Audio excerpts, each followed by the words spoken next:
नमस्कार. मी भाऊ तोरसेकर. तुम्ही बघत आहात प्रतिपक्ष.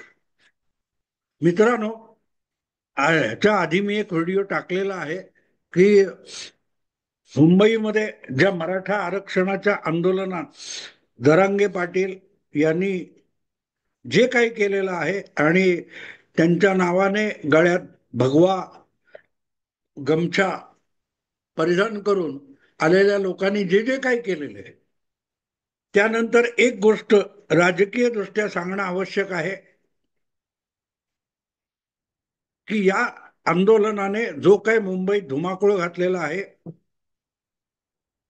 त्याचा पहिला राजकीय परिणाम म्हणजे मुंबई महापालिकेच्या आणखी काही महिन्यांनी होणाऱ्या निवडणुकीमध्ये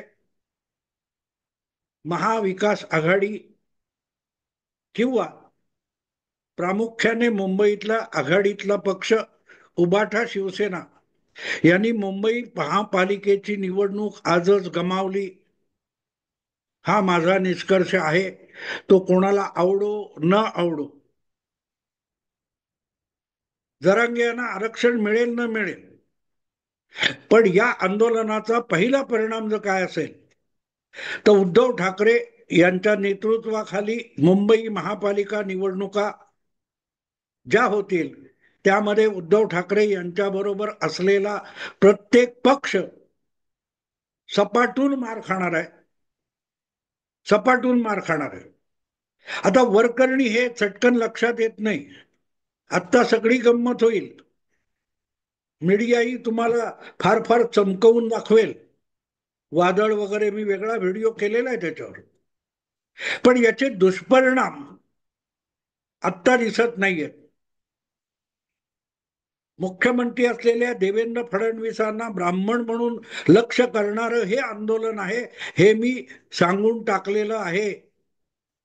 आजपर्यंतच्या कुठल्याही मराठा मुख्यमंत्र्याने जेवढं मराठ्यांसाठी केलं नाही, मराठा जात म्हणून केलं नाही, ते केल्यानंतर सुद्धा देवेंद्र फडणवीसांना ज्या प्रकारे जरांगे पाटील आणि त्यांच्या समर्थक आंदोलकांनी टार्गेट केलेलं आहे, त्याचा सगळ्यात मोठा दुष्परिणाम पडद्यामागे राहून जरांगे समर्थकांना आंदोलनाला जे मदत करतायत त्यांना राजकीय दृष्ट्या भोगावा लागणार आहे. पण ते विश्लेषण झालं. व्यवहारता बघितलं तर अनेक जणांनी मला प्रश्न विचारला की मुख्यमंत्री देवेंद्र फडणवीस आहेत तर ते या सगळ्याला आवर का घालत नाही. शेवटी एक गोष्ट लक्षात घ्यायची असते की आता जरांगे पाटील यांची अपेक्षा आहे त्यांच्यावर कायद्याचा बडगा उभा राहावा, त्यांच्या समर्थकांवर लाठीमार व्हावा,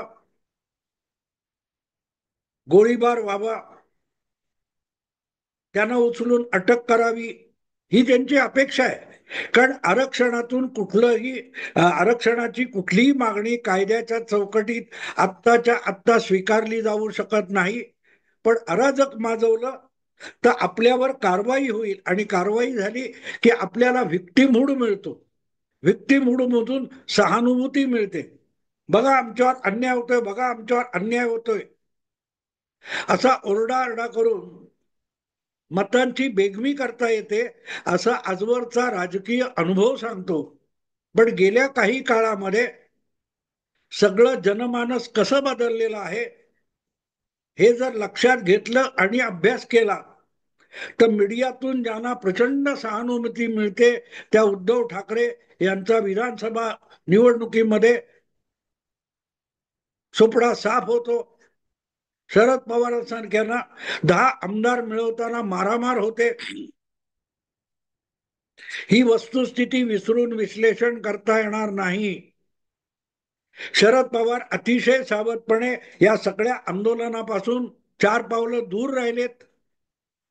रोहित पवारला बोलायला आणि सुप्रियाताईंना घोळक्यात शिरायला जाऊन त्यांनी आपण आंदोलनापासून दूर नाही, आपली सहानुभूती आहे हे दाखवायचा प्रयत्न केला, तरी शरद पवार कटाक्षाने दूर राहिलेले आहेत. कारण शरद पवारांना कळतंय की ज्या प्रकारे आंदोलनाचं वळण घेतलेलं आहे त्यातून मुंबईत उरली सुरली महाविकास आघाडी आणि उबाटा शिवसेना आणि त्यांच्या बरोबरचे पक्ष यांचं वाटोळ होणार आहे. आणि ते वाटोळ ते स्वतः करून घेत आहेत.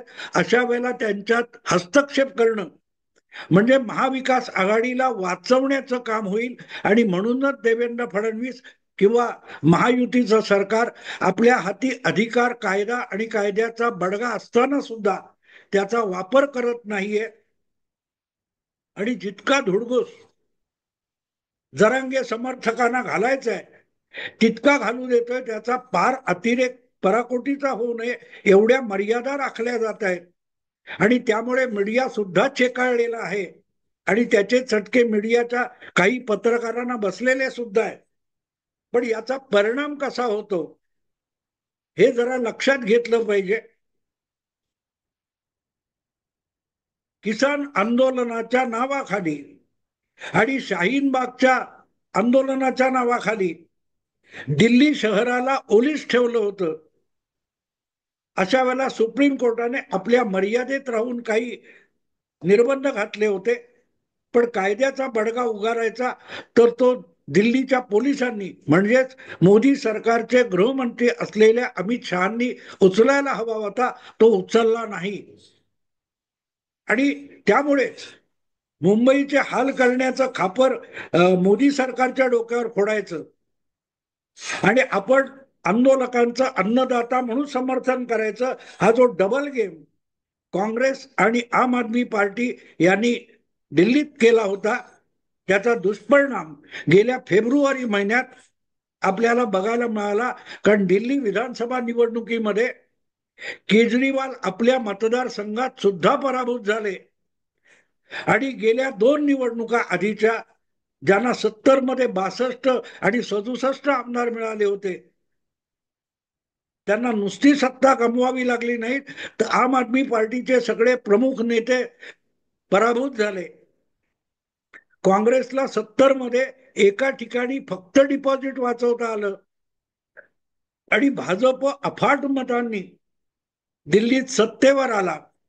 त्याचं श्रेय मोदी, शहा, त्यांचा प्रचार, भाजपची संघटना यांना देण्यापेक्षा किसान आंदोलन आणि शाहीन बाग या 2 आंदोलनातून दिल्लीकरांची जी कोंडी न्याय अन्याय आंदोलन यातून करण्यात आली होती त्याला याचं श्रेय जातं.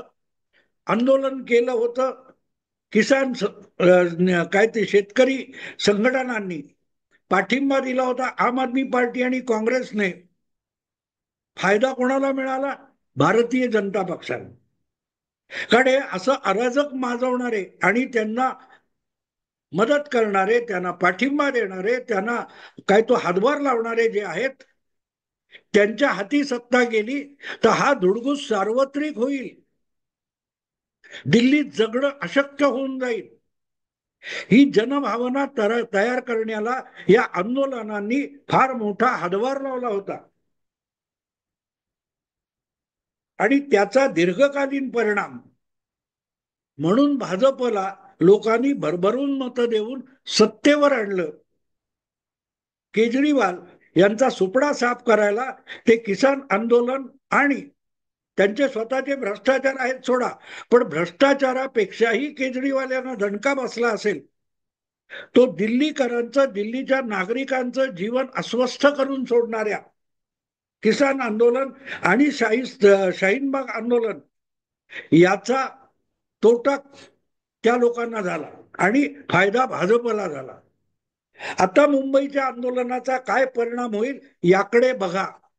कारण लवकरच काही महिन्यात मुंबई महापालिका आणि इतर मुंबई परिसरातल्या महापालिका जवळजवळ 6-7 महापालिका नवी मुंबई, ठाणे, कल्याण डोंबिवली, विरार, भाईंदर अशा महापालिकांच्या निवडणुका आणखी काही महिन्यात होणार आहेत. आणि आज जरांगे पाटील यांच्या उपोषण आंदोलनातून सर्वाधिक जीवन असह्य होऊन गेलंय. तर सणासुदीच्या काळात ते मुंबईकर आणि मुंबई परिसरातल्या MMRDAच्या परिसरातल्या लोकांचं झालेलं आहे. मराठ्यांची लेकरं म्हणून टाहो फोडत जरांगे पाटलांनी मुंबईमध्ये जी गर्दी आणायचा प्रयत्न केला त्यासाठी अक्षरशः हजारो गाड्या ट्रॅक्टर आलेले आहेत. आणि त्यातून आलेल्या अनेक हजारो लोकांपैकी काही लोकांनी तरी अशी हुल्लडबाजी केलेली आहे की मुंबईकरांचं जीवन आपल्या घरात आपल्या राहत्या जागी नरकासारखं करून ठेवलेलं आहे. आणि त्यावर पत्रकारांनी सुद्धा तक्रार केली तेव्हा जरांगे पाटील म्हणाले, आम्ही 4 दिवसासाठी आलोय, 4 दिवसासाठी सहन करा. आपण नेता आहोत पण हुल्लडबाजांना रोखू शकत नाही. बारकाईने तुम्ही बघितलं तर तुमच्या लक्षात येतं की मागण्या आंदोलन यापेक्षा आलेली गर्दी आलेली झुंड ही जीवाची मुंबई करायला आल्यासारखे आलेले. पिकनिकला गेल्यानंतर तुम्ही आम्ही सुद्धा एक दिवस बेशिस्त होऊन काही वाटेल ते करतो. जे काय मराठा आरक्षण आंदोलनाच्या निमित्ताने मुंबई आणि मुंबईच्या उपनगरात परिसरात चालू आहे, त्याला आंदोलन म्हणत नाहीत, त्याला पिकनिक म्हणतात, त्याला टाइमपास म्हणतात, त्याला धुडगूस म्हणतात. आणि त्याचे परिणाम ज्यांना भोगावे लागतात ते तुमचे कायमचे शत्रू होऊन जातात, हे लक्षात घेतलं पाहिजे. आणि त्यामुळे यांचे कान जर तुम्ही पकडू शकत नसाल तर ते पकडायला गेलेला एखादा गुणरत्न सदावर्ते बदनाम होतो. त्याची भाषा ताठर असेल, कर्कश असेल, पण तो जी वस्तुस्थिती बोलतोय ती सामान्य मुंबईकराच्या मनातली आहे. आणि अशा मराठा किंवा त्यांच्या बाजूने उभा राहणाऱ्या मराठी अस्मितेच्या लोकांना मुंबईकर किती प्रतिसाद देतील याचा विचार करा. मी फक्त मराठी आणि अमराठी मतं असा विचार करत नाहीये किंवा मांडत पण नाहीये आणि तसा हिशोब पण करत नाहीये. मी तुम्हाला खात्री देतो, मुंबईत जेवढी मराठी माणसं आहेत आणि मराठा माणसं आहेत त्यातली सुद्धा अर्ध्यापेक्षा अधिक या आंदोलनाच्या निमित्ताने जो धुडगूस घातला गेलेला आहे त्यामुळे संबंधित आंदोलनाचे कट्टर विरोधक झालेले आहेत. आरक्षण देणं किंवा न देणं याशी त्या मुंबईकरांचा, अगदी मुंबईतल्या मराठा सामान्य नागरिकाचा देणं घेणं नाहीये. पण तरीही जरांगेंचं आंदोलन हे चुकीचं आहे ही भावना त्यांच्या आयुष्यात जो त्रास झालाय त्यामुळे होते. गणेशोत्सवाचा काळ असा असतो की मुंबईमध्ये गौरी गणपती पर्यंत कमी प्रमाणात आणि गौरी गणपती नंतर प्रचंड लाखोच्या प्रमाणामध्ये गणपती दर्शनासाठी ये जा सुरू होत असते. त्यावेळेला मुंबईत अराजक माजवून जरांगे यांच्या आंदोलनाने जी परिस्थिती निर्माण केली आहे त्यामुळे त्यांच्याविषयी, एकूण मराठा समाजाविषयी आणि मराठा राजकारणाविषयी सहानुभूती निर्माण होण्यापेक्षा एक प्रकारचा संताप आणि प्रक्षोभ निर्माण होतो.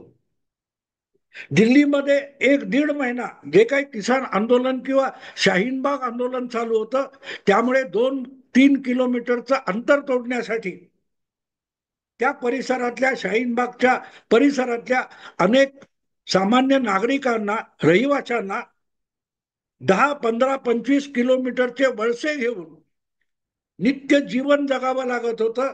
आणि त्याचा प्रभाव नंतरच्या वर्षभरानंतरच्या विधानसभा निवडणुकीवर पडला हे आपण बघतोय. तेच किसान आंदोलन दिल्लीच्या नजीक जो मेरठ तालुका आहे किंवा मेरठचा प्रदेश आहे जिथे किसान आंदोलनांचे ते राकेश टिक्केत वगैरे मोठमोठे नेते राहतात, त्यांच्या जिल्ह्यामध्ये, तालुक्यामध्ये सुद्धा किसान आंदोलनाने समर्थन दिलेल्या प्रत्येक उमेदवाराचा दारुण पराभव झाला. तो पराभव त्या पक्षाच्या राजकीय भूमिकेसाठी झालेला नाही, तर किसान आंदोलनाच्या नावावर जो दिल्लीच्या सीमेवर धुडगूस घातला गेला, मग ती सीमा हरियाणा लगतची असो, हिमाचल लगतची असो किंवा उत्तराखंड आणि उत्तर प्रदेशच्या लगतची असो, किसान आंदोलन किंवा शाहीनबाग आंदोलनाच्या निमित्ताने तिथल्या स्थानिक नागरिकांचं जीवन अस्ताव्यस्त करून टाकलेलं होतं. आणि मग त्याचा परिणाम हा आंदोलनाचं समर्थन करणाऱ्या प्रत्येक पक्षाला निवडणुकीतल्या पराभवातून मोजावी लागली किंमत. मग मला सांगा की ज्या प्रकारे आज मुंबई, दक्षिण मुंबई, मध्य मुंबई किंवा मुंबईची उपनगर इथे मराठा आरक्षण आंदोलनाच्या निमित्ताने जी अनावश्यक किंवा अवेळी आणलेली लोकसंख्या आहे, जरांगे पाटील यांचं कितीही मीडियातून कौतुक झालं तरी ज्यांना त्याचे दुष्परिणाम भोगावे लागत आहेत, ज्यांचं जीवन अस्ताव्यस्त झालेलं आहे, मग गणपतीचं आगमन असेल, गणपतीचं विसर्जन असेल, एकमेकाच्या घरचे गणपती बघायला जाणं असेल किंवा सार्वजनिक मोठे भव्य दिव्य सजवलेले रोषणाई सजावट केलेले गणपती बघायला जाणं, हे मुंबईचं जे सांस्कृतिक जीवन आहे त्याचा पुरता विचका जर या जरांगे आंदोलनाने केलेला असेल तर त्याची किंमत कोण मोजणार? त्याची किंमत कोण मोजणार? मीडियामध्ये किंवा मूडवर युट्यूबवर हाती धरून उलट सुलट बातम्या दिल्या तरी त्याचा परिणाम साताऱ्याला, धाराशिवला किंवा अहिल्यानगरला मिळू शकेल, पण मुंबईमध्ये जे लोक जगतात, ज्यांचं जीवन मुंबई आणि MMRDA परिसरावर अवलंबून आहे, त्यांचा अनुभव तुमच्या बातम्या, चॅनेलच्या बातम्या, युट्यूबरचे आकलन याच्या पलीकडे असतो.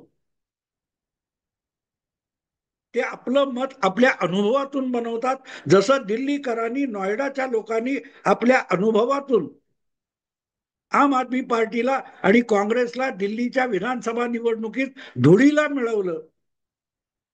ही वस्तुस्थिती लक्षात घेतली तर संजय राऊत असो, आदित्य ठाकरे असोत किंवा उबाठा शिवसेना असो, त्यांचे आमदार असोत, या सगळ्यांच्या प्रतिक्रिया आगामी महापालिकेतल्या निवडणुकीत आपल्याच पक्षाचा दारुण पराभव व्हावा याची बेगमी करतायत, याची मी तुम्हाला खात्री देतो.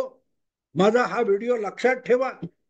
महापालिका निवडणुकीचे निकाल लागतील तेव्हा तुम्हाला माझे हे शब्द आठवतील, कारण निकाल मी तुम्हाला आज सांगतोय की याचा विपरीत परिणाम होईल. अगदी मुंबईतले मोठ्या संख्येने मराठा रहिवासी आहेत, ते सुद्धा किती गांजलेत हे एक दोन माझ्या परिचितांकडून मला कळलेलं आहे. बाकीचं तर सोडून द्या, लालबाग वगैरे मी ज्या परिसरात वाढलो त्या आसपास सगळे मराठा, कुणबी, ओबीसी सगळे होते. जरांगे पाटील यांनी हे जे मराठा आरक्षणाचं आंदोलन पुकारले, उपोषण पुकारले आणि जे गणेशोत्सवाच्या ऐन काळामध्ये मुंबईच्या सांस्कृतिक जीवनावर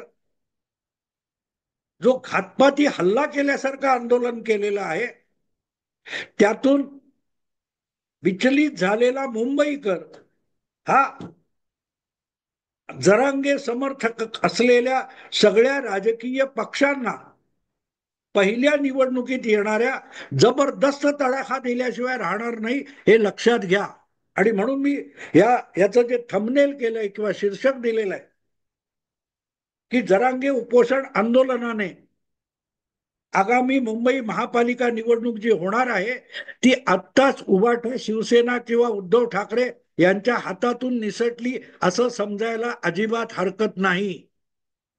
आणि त्याचं पहिलं कारण असं आहे की मुंबईतून या आंदोलनाला मदत करण्याचं काम अगदी उपाशी पोटी आंदोलक आहेत म्हणून त्यांना आमच्यातर्फे आम्ही खाण्यापिण्याची व्यवस्था करतोय असं शिवसेनेच्या प्रवक्त्यांनी जाहीरपणे सांगितलेलं आहे. आणि त्यामुळे अशा वक्तव्यातून जे कोणी मुंबईकर नागरिक ग्रासले आणि त्रासलेले आहेत या आंदोलनाने, पण त्यांना उद्धव ठाकरेंविषयी सहानुभूती असेल, त्यांना या उबाठा प्रवक्त्याने डोंगणावर लाथ मारून हाकून लावलं असं समजा. ठीक आहे, आता त्याबद्दल जास्त करण्याची गरज नाही, पण मी तुम्हाला उदाहरणं दिली. नोएडा, किसान आंदोलन, शाहीनबाग आणि त्याचे आम आदमी पार्टी आणि काँग्रेसला भोगावे लागलेले परिणाम.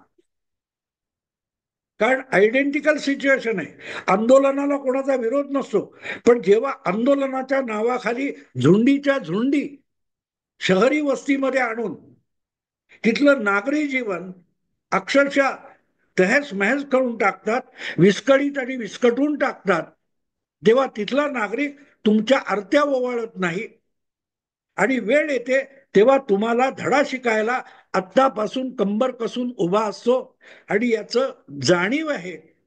म्हणून आंदोलकांवर कायद्याचा बडगा उगारण्यापेक्षा त्यांच्या वागण्यातून त्यांच्या समर्थकांचे चेहरे आणि त्याच्यावरचे मुखवटे फाडण्यासाठीच भाजपचं महायुती सरकार धुडगूस घालू देत आहे. एवढं बोलून थांबतो. आवडलं लाईक करा, शेअर करा आणि प्रतिपक्षाला सबस्क्राईब करा. नमस्कार.